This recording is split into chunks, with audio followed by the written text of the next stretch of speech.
Boa noite, pessoal. Nosso trabalho de arquitetura de software foi desenvolvido em cima do Netflix Conductor. Nossa equipe é formada por mim, Pedro, Luan e Luiz.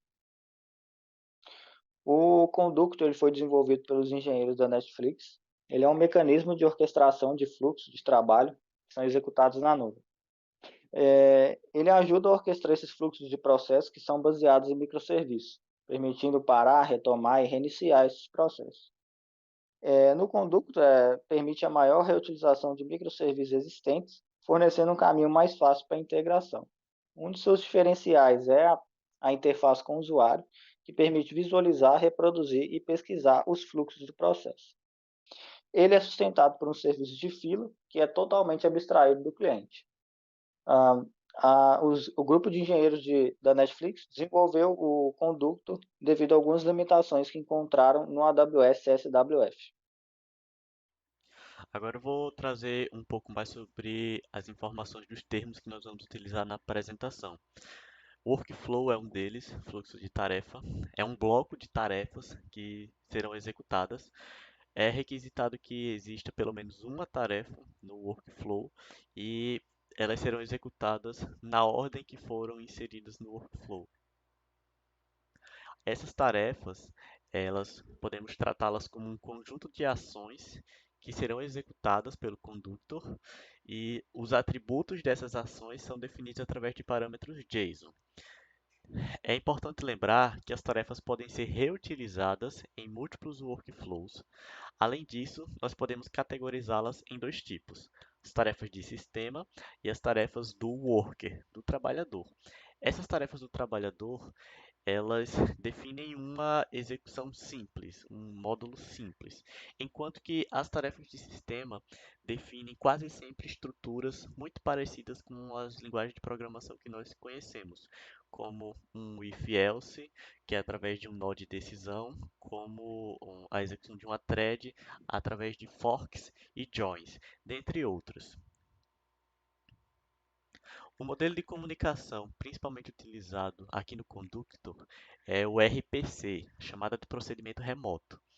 Quando os trabalhadores executam nas suas máquinas, né, no cliente, e precisam utilizar o RPC para se comunicar com o servidor, essa comunicação com o servidor é feita através do protocolo HTTP. Bom, falando um pouco sobre a arquitetura e os padrões utilizados no Conducto, a gente tem uma arquitetura que é em camadas, que são três camadas bem definidas. Camadas de API, Service e Store. Na camada de API, a gente tem três módulos, que são os módulos Workflows, Metadata e Tasks, que são os termos explicados por Luan anteriormente. A gente tem a camada de Service, que tem o Workflow Service, que atende os serviços dos workflows. Temos a Task Service, que atende o serviço das tasks, e temos a Query Service, que é um auxiliar, que ajuda o Decider Service, que é o cérebro desse projeto do Conductor, que é ele quem gerencia as tarefas e coloca nas filas para que sejam executadas e devolve as respostas para os clientes. Temos a camada Store, que é a camada que tem o armazenamento. Entre parênteses aí, a gente pode ver o Dynamite. Ele é um banco também desenvolvido pela Netflix, que ele é baseado no AWS Dynamo. Ele é bem flexível e bem modular. Permite comunicações aí com Redis, Memcached, Cassandra, Postgres, MySQL e etc. Seguindo o Redis e o Memcached como padrão. Em cada uma das camadas, a gente também segue alguns padrões. Sendo eles na camada de API, a gente tem um padrão cliente-servidor, que são as chamadas REST, né, na API REST.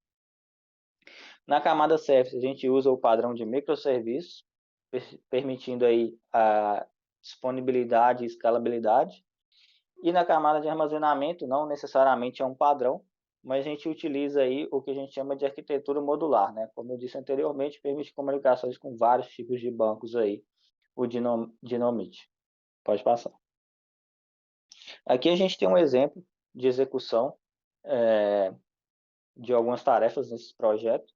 Aqui a gente vê o orquestrador, que é o central. Ele queria receber todas as chamadas aí das APIs e ele agenda as tarefas na fila das tarefas.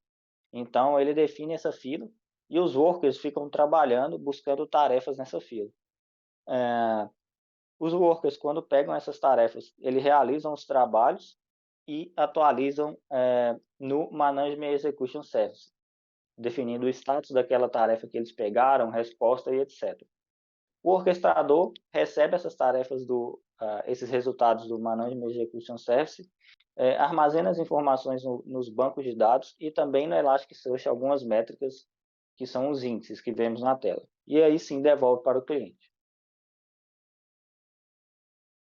Nós temos também os atributos de qualidade. Os atributos de qualidade que a gente encontrou em cima da arquitetura foram escalabilidade e manutenibilidade, que a gente consegue encontrar através dos microserviços e das APIs, disponibilidade, utilizando microserviços e o Dynamite, né, são bem escaláveis aí, então, o Dynamite ele tem um padrão de alta disponibilidade, interoperabilidade, que é através de permitindo vários modelos de requisições, aí a gente viu, como o Luan explicou, a utilização de HTTP e de gRPC, e também através da configuração de armazenamento, né, que é o Dynamite aí, que é bem flexível e permite comunicação com vários bancos.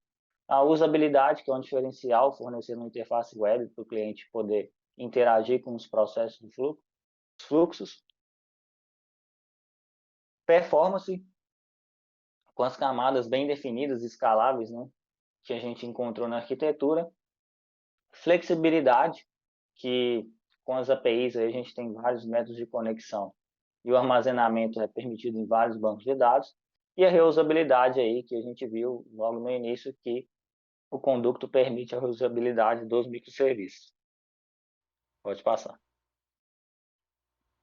Aqui a gente tem as camadas que atendem e afetam os atributos de qualidade. Aqui são basicamente os atributos de qualidade que eu disse anteriormente, mas destacando aí para vocês verem quais camadas atendem ou afetam cada um dos atributos que a gente encontrou. Em relação aos requisitos funcionais do Conductor, é importante observar que quando se trata de tarefas, ele segue o padrão do CRUD, então você consegue criar, atualizar, remover e buscar tarefas utilizando os mais diversos padrões. Já em relação aos workflows, é importante observar que não só segue o padrão CRUD, você consegue criar, buscar, atualizar, remover, mas como um gerenciador de execução, você também consegue pausar, retomar, reiniciar ou finalizar a execução. Em relação aos metadados, segue o mesmo padrão CRUD que foi apresentado nas tarefas, criar, atualizar, remover e buscar com diversos padrões, diversos parâmetros.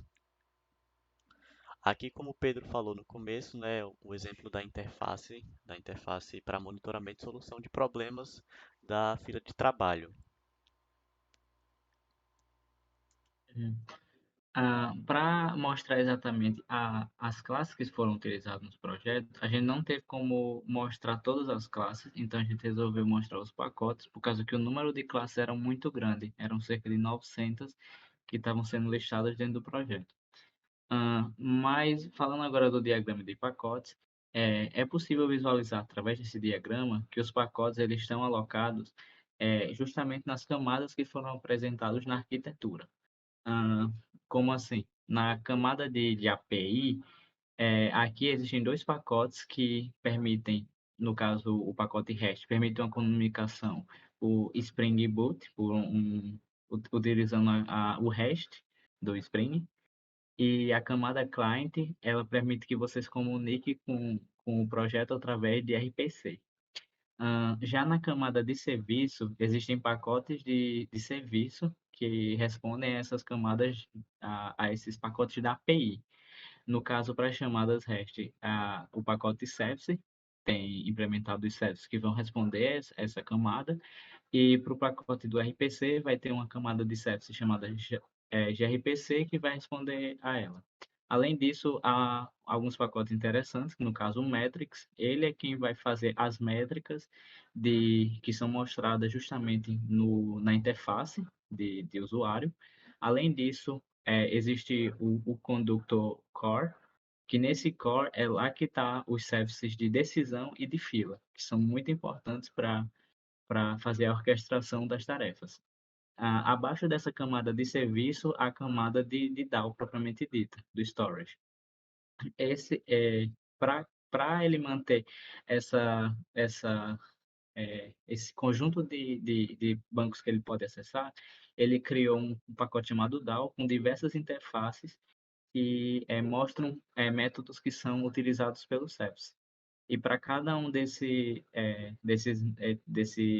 interfaces foram criados diversas implementações para cada um dos bancos que já são utilizados pelo Conductor. No caso, o MySQL, o Redis, o Elasticsearch para indexação, o Postgres, o Cassandra e qualquer outro que você queira, só implementando as interfaces.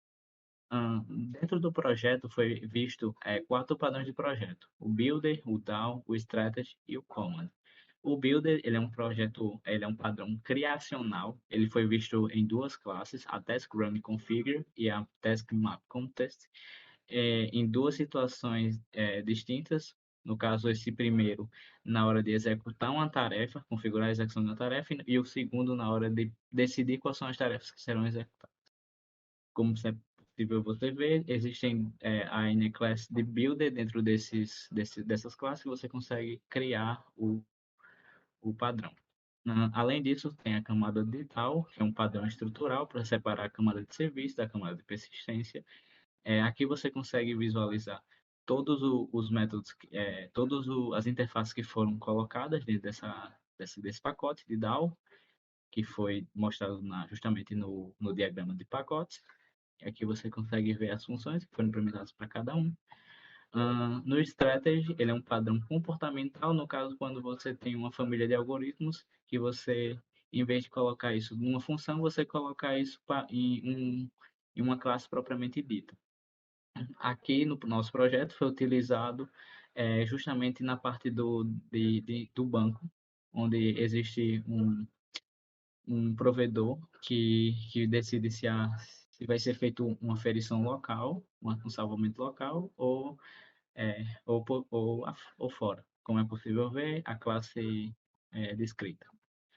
Além disso, tem um padrão Command, que ele é um padrão comportamental. Ele foi utilizado justamente também nas classes do GDIS, que é quando utilizado com a conexão com Redis, onde o GDIS Cluster ele consegue se conectar com o Sentinel, o Standalone e o Proxy, que implementam uma classe chamada GDIS Command, assim fazendo o padrão Command.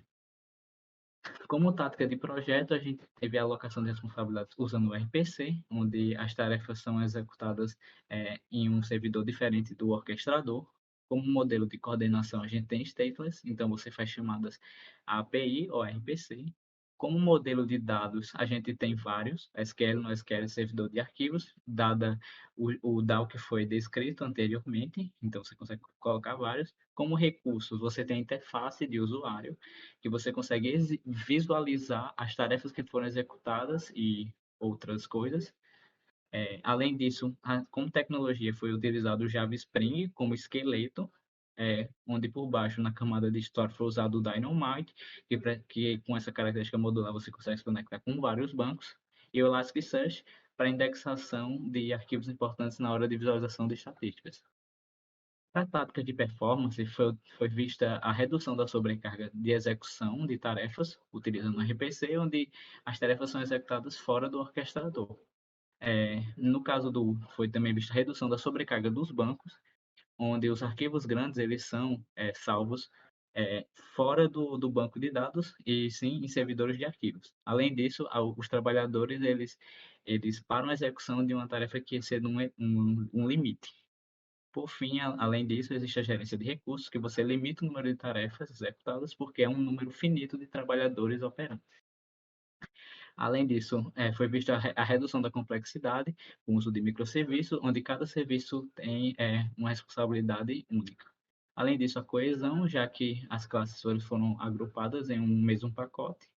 E, por fim, a redução do acoplamento com a idealização das interfaces dos DAOs, que você consegue implementar diversos DAOs e para diversos bancos possíveis. Obrigado.